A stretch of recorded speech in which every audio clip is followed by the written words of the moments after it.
د کهانۍ په شروعات کې در سره نن یو دوه داسې انوکې کهانۍ شیر کوم چې دا به ډېرو کمو خلکو لیدلې وي. دا یو ګینګ وي په جرمني کې. دا یو داسې ګینګ وي چې دا د هیرو بیپاریان وي. دې جنۍ ماسک واچولو او یو دغه ګاډي ته راغلو. په دې ګاډي کې یو هیره پرته ده. دا ګاډی مکمل اسکین که او چې کله اسکین شو نو یو خپل ملګري ته یې پارټنر ته یې وویل چې ګاډی اسکین شو ته په دې باندې ټرای وکړه. دا کوم ملګری چې و د ریموټ کنټرول په ذریعه باندې دا ګاډی د ته غزیان روان کړ. ډریور په دې ګاډي کې و. ډریور ډېر کوشش کوي کله بریک نیسي او کله څه کوي چې دا ګاډی ودرېږي، خو ګاډی د کنټرول نه بهر او ګاډی د دغه ځای نه روان شو.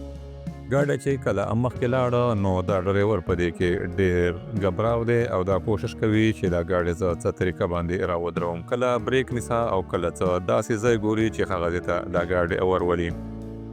په دې کې څه ګوري چې یو پل لاندې دا ګاډی داسې ودرېږي او چې وګوري د هغه طرف نه پې یو ټرک راشي او هغه ټرک چې کله ووهي نو یو ګودام ته وردننهږي. دلته کله دغه ځای کې یو تیز لیټ راشي په سترګو باندې ولګي او د سترګو نظر یې په دغه ځای کې لاړ شي. بیا د ریموټ کنټرول په ذریعه باندې په دې کې یو داسې ګیس پرېږدي چې دا سړی بېهوشه کړي او آرام سره د ګینګ راشي او د دې ځای نه دا قیمتي خیره راواخلي او دا له ځان سره یوسي. دې کې بل څه ګورو دویمه یو داسې انوکې واردات چې دا خو به هم تاسو حیران کړي. دا په یو داسې ځای کې دا هیره پرته وي چې د دغه ځای نه راخیستل ناممکنه وي.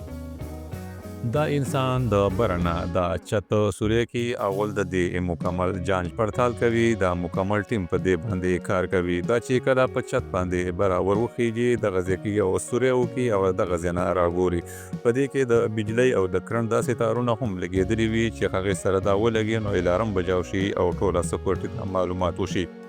په یو داسې طریقه باندې چې یو تار کې یو داسې څه اله واچوي او دا آرام سره دغه هیرې په ځای باندې پیټ کړي. دا دغه ځای ته راشي او په دغه ځای کې د هیرې د پټولو مکمل یو پلان تیار وي. آخر دا په دغه کې کامیاب شي او هیره د دغه ځای نه د راوتلو مکمل یو پروسس تیار کړي. دا د دغه ځای نه د هیره راواخلي او آرام سره یې بره هیجوي. دا پروفیشنل غل په دغه کې کامیاب شي او د دغه ځای نه د راوتلو کوشش کوي. آخر د دغه ځای نه راوځي کامیاب شي او لاندې یو سمندر ته راټوپوي او د آرام سره د سمندر نه بهر ته وځي او خپل ګرلفرینډ سره آرام سره زندگی تیروي.